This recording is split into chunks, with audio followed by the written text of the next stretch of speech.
Magandang araw! Ang ibabahagi ko ngayong araw ay tungkol sa mitolohiya ng mga taga-Rome. Magbasa, makinig, matuto at magsaya. Ako si Binibining Menya. Handa na ba kayo? Tara na, umpisa na nating isa-isahin at pirapirasuhin ang mga detalyeng nakapaloob dito.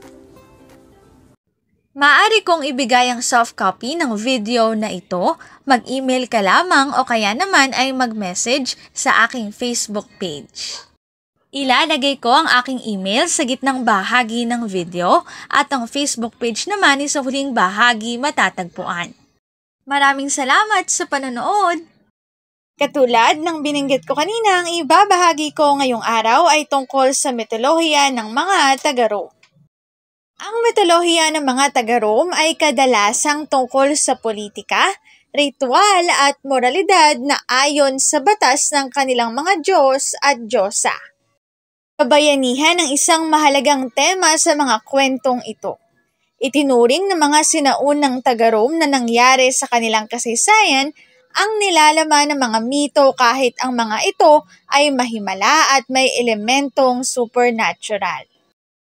Ang kanilang mitolohiya ay hinalaw mula sa Greece na kanilang sinakop.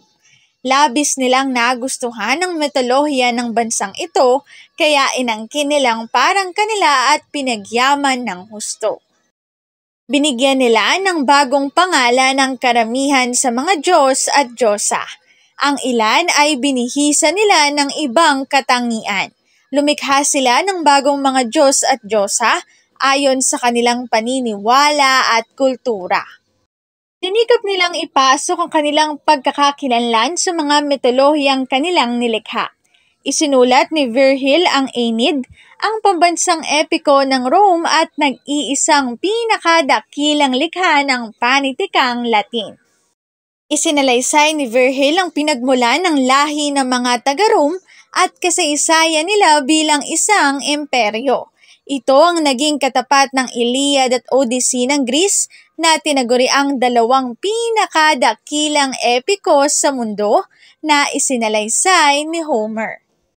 Si Ovid na isang makatang taga-Rome ay sumulat rin ayon sa taludturang ginamit ni Homer at Virgil sa kanyang Metamorphoses. Subalit hindi ito tungkol sa kasaysayan ng Roman Empire o ng mga bayani, kundi sa mga Diyos at Diyosa at mga mortal na may katangian ng mga Diyos at karaniwang mga mortal.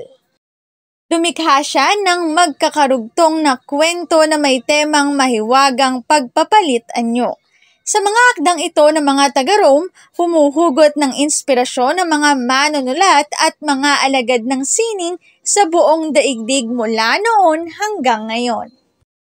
Sa Literature World Masterpieces, Prentice Hall 1991 at Panitikan sa Pilipino 2, Pandalubhasaan, Gonzales 1982.